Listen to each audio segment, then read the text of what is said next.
Hello, this is Telejandra. So if you have come to listen to my adventures and misfortunes, I will not keep you waiting. My life wasn't always bad. It started happy enough in a grand mansion located in a wild patch of Ireland in County Galway, known for vast tracts of emerald green land and dark, stormy seas. In my early years, I grew up surrounded by much love and laughter. Both came by way of my mother and her sisters, who, according to my father, were as wild as the land. Then one day, without any word to me, they were all banished from our estate, even my poor mother.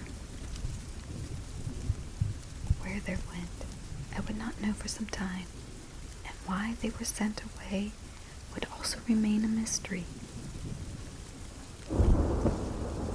Several years after their departure, I would have my first great misfortune, and this is the story I wish to tell now. It is a tale of how I first became interested in solving crimes, for I was involved in a crime that principally surrounded myself. I was born Telejandra Gwyn McMurray, but from an early age, everyone called me Viola, for reasons that I still cannot explain.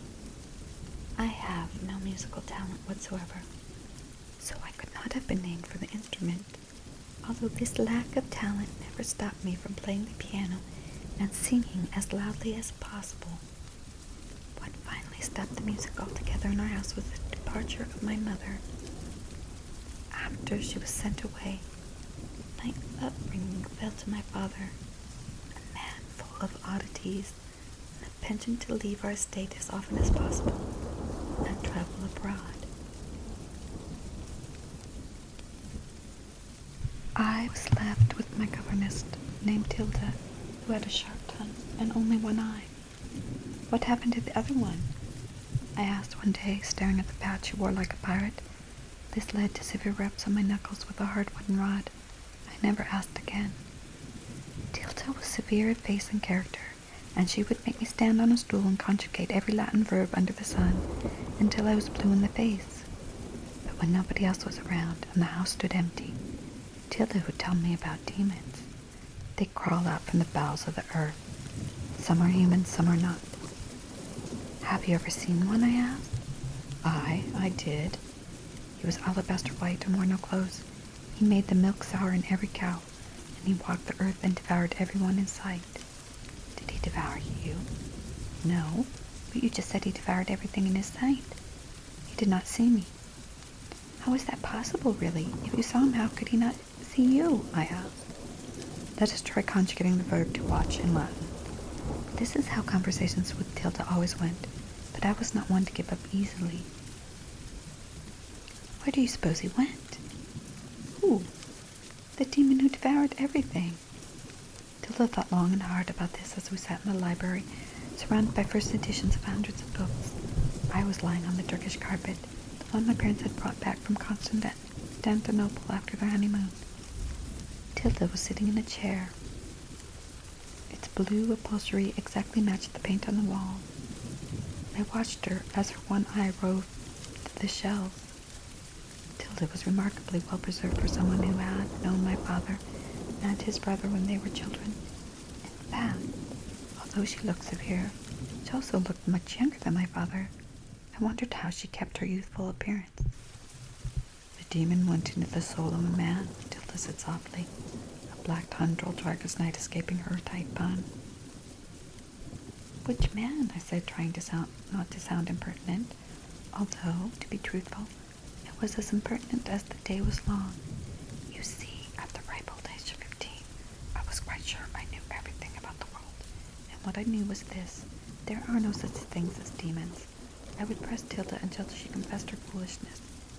Imagine my surprise when Tilda did not confess any such thing, but instead said to me, "Your uncle.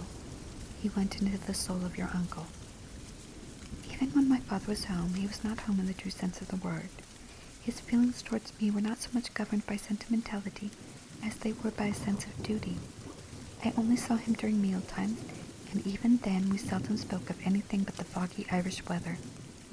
My father was a gentleman, which meant, of course, that he had much leisure time. This time was spent either in his study with book and pipe in hand, or on long, solitary walks. He would quite often return from such a walk and look otherworldly, as if he did not recognize either his home or his kin. Absent-mindedly, he would deposit his cloak on the stand near the door and retire to his bedchambers with nary a word. In short, he had no interest in me, nor in my happiness. Indeed, many years later, I came to the conclusion that after he banished my mother and her 3 sisters from our home, he no longer took an interest in anything.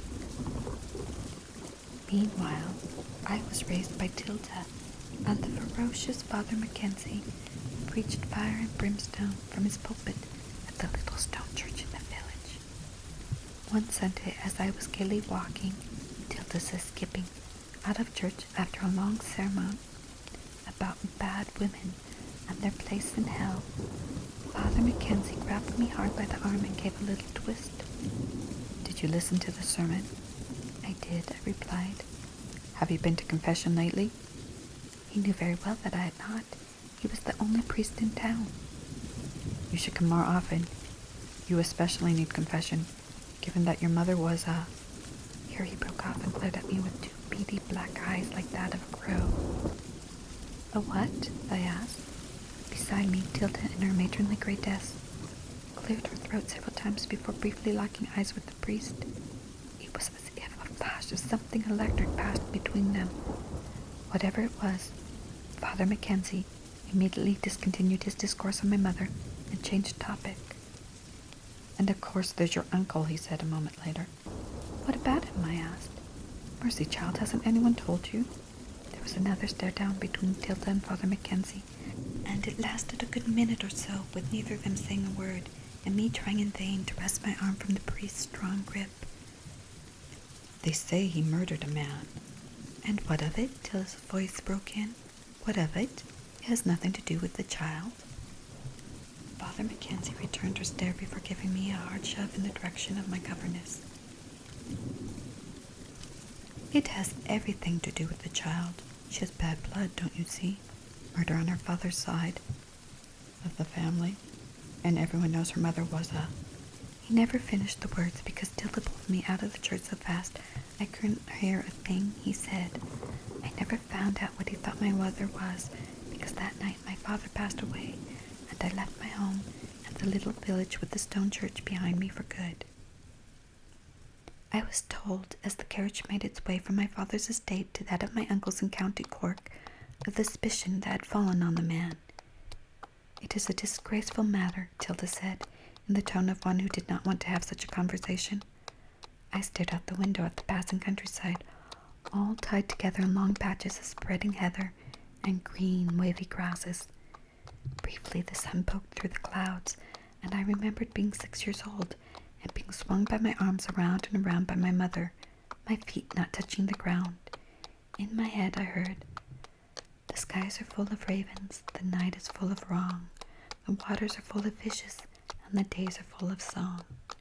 It was the words my mother sang as she swung me. She was full of such verses. Some she had learned, some she had invented. Besides being a chanteuse, my mother was quite simply the most beautiful woman in all of Ireland. My father always said so. Upon their marriage, he built a special walled garden for her, where she grew mostly herbs, but also roses, delphinium, and other showy cottage flowers that thrived on the rain.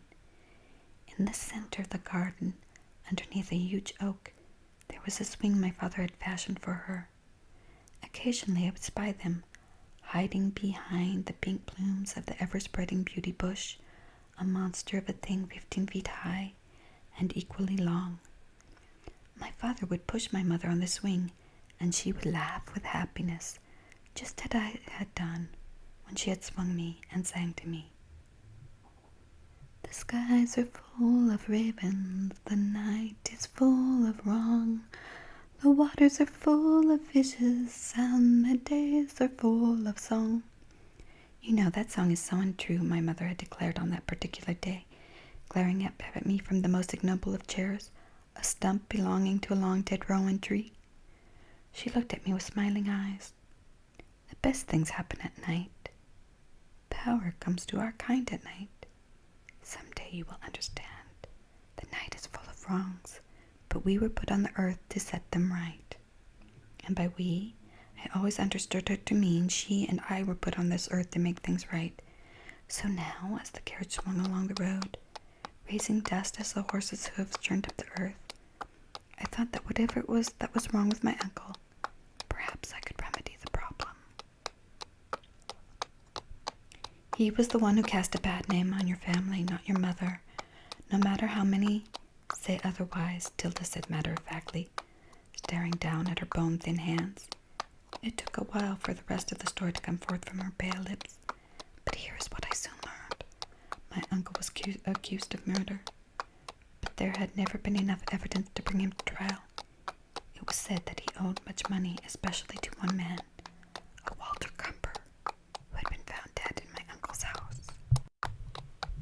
Tilda explained that my father had told her about it when she first came to work at our estate, lest she hear it from the gossips in the village. There were letters sent about the matter to your father, she told me, although exactly what they said I do not know. Here Tilda stole a glance at her shoes, a curious gesture on her part, and which led me to believe she knew more to the story than she was saying. Tilda may be many things, but I knew that for her, telling even the smallest of half-truths would make her feel like a liar, and Tilda was no liar. I did not press her further about the matter, at least not at the time.